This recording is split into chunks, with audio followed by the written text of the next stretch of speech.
আসসালামু আলাইকুম। সোনিয়াস কিচেনে সবাইকে স্বাগতম জানাচ্ছি ক্যারামেল এগ পুডিং রেসিপিটি দেখার জন্য।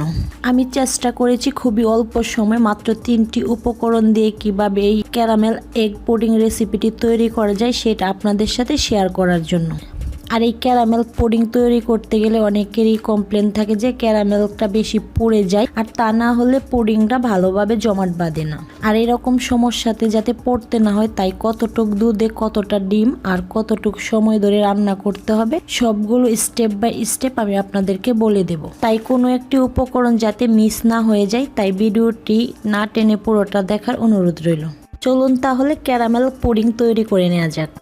ক্যারামেল পুডিং তৈরি করার জন্য এখানে 1 লিটার দুধ নিয়ে নিয়েছি, আর এই দুধটাকে খুব ভালো করে জাল করে আমি হাফ লিটার করে নেব। তবে আপনারা চাইলে কিন্তু 1 লিটার দুধ জাল করে 4 ভাগের 3 ভাগ করে নিতে পারেন, অথবা জাস্ট বলক উঠে যাওয়ার পরও কিন্তু এই দুধটা দিয়ে পুডিংটা তৈরি করে নিতে পারেন। তবে এই ক্ষেত্রে ডিমের পরিমাণটা একটু কম বেশি লাগতে পারে। তবে আমার কাছে মনে হয় দুধটা যত ঘন হবে পুডিংটা খেতে কিন্তু ততটাই টেস্টি হবে। চুলাটাকে মিডিয়াম টু লোর মাঝামাঝি রেখে দুধটা খুব ভালোভাবে জাল করে নেওয়ার পর দেখুন আমার এখানে কিন্তু 1 লিটার দুধ পুরোপুরি ভাবে শুকিয়ে হাফ লিটার করে নিয়েছি। এবার দুধটা চুলা থেকে নামিয়ে পুরোপুরি ভাবে ঠান্ডা করে নেব। দুধটা ঠান্ডা হতে থাক, এই ফাঁকে আমি পুডিং এর জন্য ক্যারামেল তৈরি করে নেব। ক্যারামেল তৈরি করার জন্য এখানে আমি 3 টেবিল চামচ পরিমাণ চিনি, এর সাথে 2 টেবিল চামচ পরিমাণ পানি দিয়ে একটা হ্যান্ড উইচের সাহায্যে খুব ভালোভাবে নাড়িয়ে চাড়িয়ে মিশিয়ে নিয়েছি। এবার চুলাটাকে একদম মিডিয়াম টু লোর মাঝামাঝি রেখে খুব সুন্দর একটা কালার করে ক্যারামেল তৈরি করে নেব। আর এই ক্যারামেল তৈরি করতে হলে কিন্তু চুলার কাছে দাঁড়িয়ে থেকে তৈরি করতে হবে, তা না হলে ক্যারামেলটা হয়তো বেশি পুড়ে যাবে, তা না হলে কালারটা ঠিক মতো আসবে না। ক্যারামেলের কালারটা ঠিক মতো আসতে আসতে এই ফাঁকে আমি আপনাদেরকে দেখিয়ে দিচ্ছি পুডিংটা কোন পাত্রে আমি সেট করব। আমি এরকম একটা ডাকনাওয়ালা পাত্র নিয়ে নিয়েছি, তবে আপনারা চাইলে ডাকনা ছাড়া এরকম পাত্র নিয়েও কিন্তু করতে পারেন। এই ক্ষেত্রে ফয়েল পেপার দিয়ে এর মুখটা আটকে দিতে হবে। দেখুন আস্তে আস্তে কিন্তু ক্যারামেলের কালারটা চলে আসছে। এতক্ষণ হয়তো দেখে বুঝতে পারছেন আমাদের ক্যারামেলের কালারটা কিন্তু হালকাভাবে চলে এসেছে। আর যখনই ক্যারামেলের কালারটা এরকম চলে আসবে তখনই এরকম একটা হ্যান্ড উইচের সাহায্যে নাড়িয়ে নিতে হবে খুব ভালোভাবে, তা না হলে কিন্তু একটা সাইড খুব তাড়াতাড়ি কালার চলে আসবে, অন্য একটা সাইডে কালার আসতে একটু দেরি হবে। আর এই কাজটা কিন্তু চুলার কাছে দাঁড়িয়ে থেকে করতে হবে। চিনি আর পানির মিশ্রণটা বেশ কিছুক্ষণ জাল করে নেওয়ার পর দেখুন আমাদের পুডিং এর জন্য পারফেক্ট ক্যারামেল তৈরি হয়ে গেছে। ক্যারামেলটা কিন্তু এর চাইতে বেশি কালার করতে যাবে না, এতে করে কিন্তু পুডিংটা তিতো হয়ে যাবে। তাই এই অবস্থায় ক্যারামেলটা নামিয়ে সরাসরি যে পাত্রে পুডিংটা তৈরি করবেন সেই পাত্রে ঢেলে নিতে হবে, আর পাত্রটাকে হাত দিয়ে এরকম ভাবে নাড়িয়ে নিতে হবে যাতে পাত্রের চারপাশেই ক্যারামেলটা সমানভাবে লেগে যায়।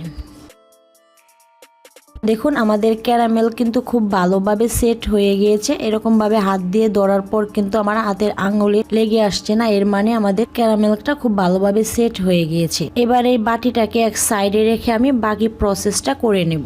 পুডিংটা তৈরি করার জন্য এখানে আমি 3টা ডিম নিয়ে নিয়েছি। আপনারা চাইলে কিন্তু এখানে 2টো ডিমও ব্যবহার করতে পারেন, আর এর চাইতে বেশিও ব্যবহার করতে পারেন। আর এখানে আমি নর্মাল টেম্পারেচারে থাকা ডিম নিয়েছি। যদি ডিমগুলো ফ্রিজে থাকে অবশ্যই চেষ্টা করবেন 1 থেকে 1.5 ঘন্টা আগে যাতে ডিমগুলো বের করে রাখা যায়। সাথে দিয়ে দিচ্ছি 1/3 কাপ পরিমাণ চিনি। তবে চিনির পরিমাণটা আপনাদের পছন্দ মতো কম বেশি করে নিতে পারেন। যেহেতু আমি ক্যারামেলটা চিনি দিয়ে তৈরি করেছি তাই আমি এখানে চিনির পরিমাণটা একটু কমিয়ে নিয়েছি। অবশ্যই আপনারা আপনাদের স্বাদ মতো চিনিটা কম বেশি করে নেবেন। ডিম আর চিনিটাকে সামান্য একটু মিশিয়ে নেওয়ার পর এবার এর সাথে দিয়ে দেব 1 টেবিল চামচ পরিমাণ ভ্যানিলা এসেন্স। এতে করে কিন্তু কাঁচা গন্ধটা থাকবে না। তবে আপনারা চাইলে এর পরিবর্তে কিন্তু এখানে সামান্য একটু লেবুর রসও ব্যবহার করতে পারেন। লেবুর রস ব্যবহার করাতেও কিন্তু ডিমের কাঁচা গন্ধটা চলে যাবে। এবার একটা হ্যান্ড উইচের সাহায্যে ডিম আর সবগুলো উপকরণ খুব ভালোভাবে মিশিয়ে নিব যতক্ষণ পর্যন্ত চিনিটা খুব ভালোভাবে গলে না আসছে। ডিম আর চিনিটা খুব ভালোভাবে নাড়িয়ে চাড়িয়ে মিশিয়ে নিতে হবে যাতে চিনিটা খুব ভালোভাবে গলে যায়। ডিম আর চিনিটা খুব ভালোভাবে মিশে যাওয়ার পর এবার এইটাকে সরাসরি আমি দুধের যে পাত্রটা আছে সেটাতে ঢেলে নেব। আর দুধটা কিন্তু খুব ভালোভাবে ঠান্ডা করে নিয়েছি। আর এখানে কোনোভাবে দুধটা গরম অবস্থায় অবস্থাতে ডিমগুলো ডালতে যাবেন না, তাহলে কিন্তু ডিমগুলো দলা পাকিয়ে যাবে। ডিমের মিশ্রণটা ঢেলে নেওয়ার পর আবারও একটি হ্যান্ড উইচের সাহায্যে খুব ভালোভাবে নাড়িয়ে চাড়িয়ে মিশিয়ে নিতে হবে, যাতে দুধ আর ডিমের মিশ্রণটা একদম স্মুথ হয়ে যায়। দুধ আর ডিমের মিশ্রণটা খুব ভালোভাবে মিশিয়ে নেওয়ার পর এবার আমি যে পাত্রে পুডিংটা তৈরি করব সেই পাত্রে ঢেলে নেব। আর সেই পাত্রে ঢালার আগে অবশ্যই চেষ্টা করবেন যাতে এরকম একটা ছাঁকনির সাহায্যে ছেঁকে নেওয়া যায়, এতে করে পুডিংটা কিন্তু খুব স্মুথ হবে। আর দেখুন দুধটা ছেঁকে নেওয়ার কারণে কিন্তু ডিমের যে ছানা ছানা অংশটা ছিল সেটা কিন্তু আলাদাভাবে বেরিয়ে এসেছে। এবার এগুলো আমি ফেলে দেব। এবার আমি এটাকে ঢাকনা দিয়ে ঢেকে চলে যাব বয়েল করার জন্য চুলায়। পুডিংটা কুক করার জন্য চুলায় একটি প্যান বসিয়ে দিয়েছি, আর প্যানটা বসিয়ে নেওয়ার পর এখানে একটা তাওয়াল বিছিয়ে নিচ্ছি। এতে করে কিন্তু পুডিং এর পানিটা বলক আসার পর শুধু মাঝখান দিয়ে লাগবে না, পুডিং এর চারপাশেই ভাপটা লেগে যাবে। আর এর জন্য পুডিংটা চারপাশে খুব ভালোভাবে কুক হয়ে যাবে। আর আমি এখানে দিয়ে দিচ্ছি পরিমাণ মতো গরম পানি, তবে আপনারা চাইলে এখানে গরম পানির পরিবর্তে ঠান্ডা পানিটাও ব্যবহার করতে পারেন। আর পানিটা এমন অবস্থায় দিতে হবে যাতে বাটির 3 ভাগের 1 ভাগ পানির নিচে থাকে আর 2 ভাগ পানির উপরে থাকে।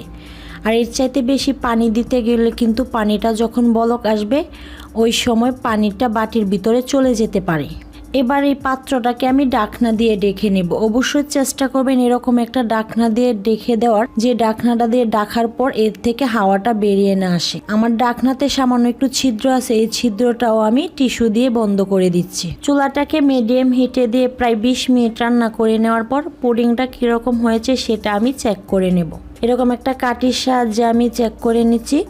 দেখুন আমাদের কাঠিটা কিন্তু একবারে ক্লিয়ার হয়েছে, তার মানে আমাদের পুডিংটা ভালোভাবে কুক হয়েছে।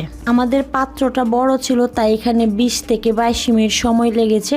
আপনাদের পুডিং এর সাইজ অনুযায়ী সময়টা কম বেশি লাগতে পারে। আমাদের পুডিংটা কুক হয়ে গিয়েছে। এবার চুলা থেকে নামিয়ে পুরোপুরিভাবে ঠান্ডা করে এটাকে আমি ফ্রিজে রেখে দেব সারা রাত্রের জন্য। তবে আপনারা চাইলে 1 থেকে 2 ঘন্টা পরও কিন্তু এটাকে ফ্রিজ থেকে বের করে পরিবেশন করে নিতে পারেন। সারা রাত রেখে দেওয়ার পর আমাদের পুডিংটা কিন্তু খুব ভালোভাবে সেট হয়ে গিয়েছে। এবার এটাকে আমি মল আউট করে নেব। আর এই মল আউটটা কিন্তু করা খুবই সহজ। আমরা কেকটা যেভাবে মল আউট করি এই পুডিংটাও আমরা সেইভাবেই মল আউট করব। তাই এরকম একটা ছুরি নিয়েছি, এই ছুরির সাহায্যে আমি চারদিক ঘুরিয়ে ঘুরিয়ে কেটে নেব। অবশ্যই চেষ্টা করবেন আগে কেটে নেওয়ার জন্য, তা না হলে কিন্তু পুডিংটা ভেঙে যাবে। আর পুডিংটা ডালার জন্য আমি এরকম একটা চিতনা প্লেট নিয়ে নিয়েছি। অবশ্যই চেষ্টা করবেন এরকম একটা চিতনা প্লেট নেওয়ার জন্য। তবে আপনারা চাইলে কিন্তু ট্রেতেও এরকম ভাবে পরিবেশন করতে পারেন। বাটিটা উল্টিয়ে এরকম ভাবে ঢেলে নেওয়ার পর এরকম ভাবে আলতো হাতে একটু টোকা দিয়ে নেবেন, এতে করে পুডিংটা খুব ভালোভাবে ছুটে আসবে।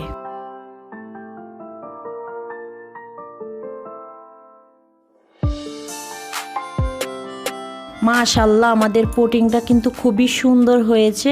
দেখে হয়তো বুঝতে পারছেন আমাদের পুডিংটা কতটা সুন্দর আর কতটা স্মুথ হয়েছে। তো ভিউয়ার্স, আমার আজকের রেসিপিটা আপনাদের কাছে কেমন লেগেছে সেটা কিন্তু অবশ্যই কমেন্টস করে জানাতে ভুলবেন না। আর আমার আজকের রেসিপিটি যদি আপনাদের ভালো লেগে থাকে তাহলে অবশ্যই একটি লাইক দিয়ে কমেন্টস করে বন্ধু বান্ধবের সাথে শেয়ার করতে ভুলবেন না। তো আজকের মতো এখানেই বিদায় নিচ্ছি। দেখা হবে আবারও নতুন কোনো রেসিপিতে নতুন কোনো সময়। সে পর্যন্ত ভালো থাকবেন, সুস্থ থাকবেন আর আমার জন্য দোয়া করবেন। আল্লাহ হাফেজ।